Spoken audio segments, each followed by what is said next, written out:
জি, আসসালামু আলাইকুম রহমতুল্লাহ। আমরা সংক্ষেপ করার চেষ্টা করব ইনশাআল্লাহ। আসলে যে আলোচনাগুলো আজকে হয়েছে এগুলা কিছুটা পুরানো আলোচনা, এর আগেও আলোচনা হয়েছে।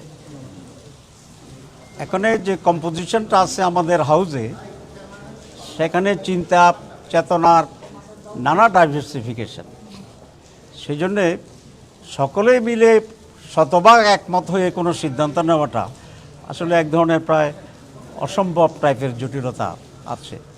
তো এই দিকটা কীভাবে মিনিমাইজ করা যায় একটা উপায় বের করার জন্য আমরা চেষ্টা করছি। এটা হচ্ছে একটি মৌলিক কথা। নাম্বার 2, যেটা আজকে আলোচনা হয়েছে,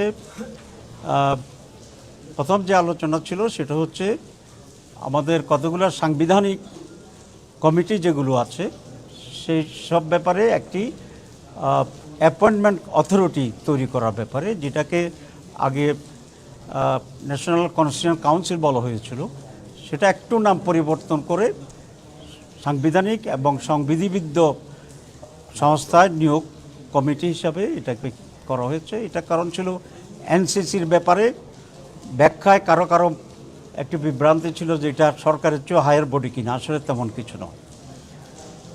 এক্ষেত্রে আমরা বলেছি যে একটা স্থায়ী সাংবিধানিক কমিটি থাকা অত্যন্ত জরুরি। বর্তমান যে পদ্ধতিটি আছে সেটাও সাংবিধানিক কমিটিগুলো কিন্তু স্বাধীন, এটা কোনো এক্সিকিউটিভ বডির উপরে ডিপেন্ডেন্ট না। যেমন নির্বাচন কমিশন গঠন করা, তারপরে আমাদের দুর্নীতি দমন কমিশন গঠন করা, পাবলিক অ্যাকাউন্টস কমিশন গঠন করা, ইত্যাদি ইত্যাদি, মোট 5-6টা। আগে যেভাবে হতো সেটা হচ্ছে প্রত্যেকটা কমিটি নিয়োগের আগে একটা সার্চ কমিটি করা হতো। সার্চ কমিটি প্রস্তাবনা তৈরি করত এবং সেই প্রস্তাবনার ভিত্তিতে প্রেসিডেন্ট এটাকে নিয়োগ দিত। তো এটা বলার জন্য ব্যাখ্যাটা এই যে সমস্ত কমিটি কখনোই প্রধানমন্ত্রীর অধীন ছিল না এবং এক্সিকিউটিভের সাথে এটা কোনো রিলেশন না, এটি ইন্ডিপেন্ডেন্টলি কাজ করেছিল। কেউ কেউ এটাকে ভুল বুঝে এটা বলতে চাচ্ছিলেন যে এরকম একটা কমিটি থাকলে প্রধানমন্ত্রীর হাত পা বেঁধে দেওয়া হবে। আসলে এর সাথে প্রধানমন্ত্রীর হাতও জড়িত নাই, পাও জড়িত নাই, তার আগেও ইন্ডিপেন্ডেন্ট ছিল। আগে ছিল প্রত্যেকটা আলাদা আলাদাভাবে সার্চ কমিটি হবে এবং বিভিন্ন সময় বিভিন্ন ব্যক্তি সার্চ কমিটির সদস্য হবে এবং এতে করে প্রধানমন্ত্রীর হস্তক্ষেপ করার সুযোগটা ছিল বেশি। আমরা অতীতেও দেখেছি সার্চ কমিটি হইতো, প্রধানমন্ত্রী থেকে একটা গোপনে লিস্ট পাঠিয়ে দেওয়া হতো। এটা রোধ করা খুব জরুরি। এই জন্য আমরা বলেছি যে একটা উচ্চ পাওয়ার বিশিষ্ট স্থায়ী কমিটি, কনস্টিটিউশনাল কমিটি থাকবে, যেখানে প্রধানমন্ত্রীর হস্তক্ষেপের উপরে হস্তক্ষেপ হবে, যাতে প্রধানমন্ত্রী বা অন্য কোনো এক্সিকিউটিভ হস্তক্ষেপ করতে না পারে। এখানে প্রধানমন্ত্রীর ক্ষমতার সংকুচিত বা পরিবর্তনের কোনো ইস্যু নেই, কারণ এটা আগেও ইন্ডিপেন্ডেন্ট ছিল and it was never under the prime minister or executive. তো সেই জন্য এই কনসেপ্টটা ক্লিয়ার হওয়া দরকার যে এই ধরনের একটি বডি, কনস্টিটিউশনাল বডি গঠনের মাধ্যমে প্রধানমন্ত্রীর ক্ষমতার হস্তক্ষেপের কোনো সুযোগ নেই, আগেও ছিল না। এটাকে এনশিওর করার জন্য এটা করা হচ্ছে।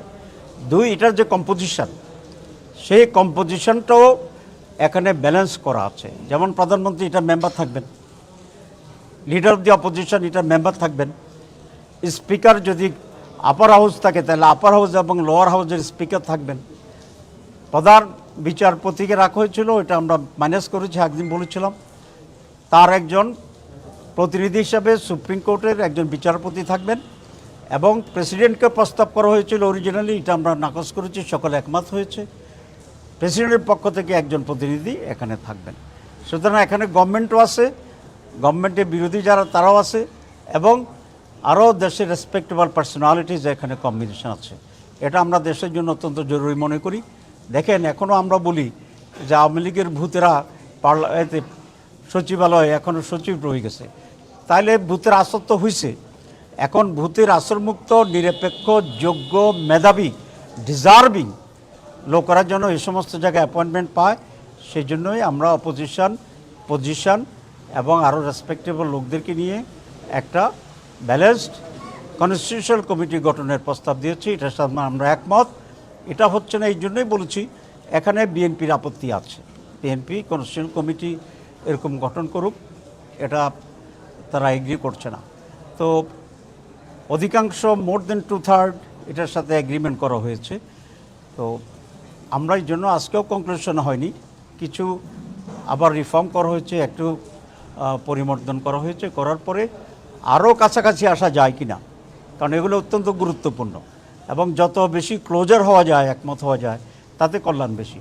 এই জন্য আমি রিফর্মস কমিটি যারা আছে পরিচালক, তাকেও আমি ধন্যবাদ জানাই যে সে অধিকতর ধৈর্য সহকারে, মাঝে মধ্যে অনেকের ভিতরে একটু তৈরি হয়, কিন্তু উনি খুবই ধৈর্য সহকারে আরও ক্লোজার করার জন্য চেষ্টা করছেন। আমরা আশা করি এটা জাতির স্বার্থে, স্মুথনেস অফ দি গভর্নমেন্টের সাথে, নিরপেক্ষর সাথে সকল স্টেক হোল্ডাররা এটা মেনে নেবেন, কারণ না হলে আবার আমরা স্বৈরাচারের দিকে যেতে পারি, আবার সেই রাজনৈতিক দুর্বৃত্তায়ন যেটা, ক্ষমতার সেটা আমরা যেতে পারি। আমি মনে করি এরকম সংস্কারবিহীন একটি নির্বাচনের যদি আমরা এগিয়ে যাই, সেই নির্বাচন দেশের পরিবর্তন আনবে না, আবার ব্যাক টু দি প্যাভিলিয়ন হয়ে যাবে। এবং এরকম নির্বাচন, অনিশ্চিত নির্বাচনে দেশের মানুষ যাবে কি না সেটা মানুষকে আবার ভাবতে হবে। তো এটা হচ্ছে আর যেটা আপার কক্ষ, আমি আরেকদিনও বলেছিলাম, আমরা ইন প্রিন্সিপাল বাইক্যামেরাল পার্লামেন্টের সাথে ব্যাপারে আমরা একমত আছি। উপর কক্ষ যেটা আছে সেটা যেন একটু এক্সপান্ডেড হয়, শুধু এমপিদের ভোটে যেন না হয়ে যায়, তাহলে তো একই দলের একই রিফ্লেকশন হবে। সেই জন্য আমরা বলেছি এখানে জনগণের ভোটে রিফ্লেকশন থাকতে হবে, সেই হিসাবে প্রফেশনালিটিটা হবে, পিআর যেটা আমরা বলেছিলাম। এখানেও মোর দ্যান 2/3 ইতিমধ্যেই মত প্রকাশ করেছেন পজিটিভলি, বাকিটা এখন আলোচনা প্রভাবন আছে। একটু ডিফিকাল্ট হলেও time will solve I think, এবং ন্যাশনাল ইন্টারেস্টের ব্যাপারে আমরা সকল রাজনৈতিক দলেরা ঐক্যবদ্ধ হইতে হবে, এটাই দেশের জন্য প্রয়োজন এবং কল্যাণ। আপনাদের সবাইকে ধন্যবাদ।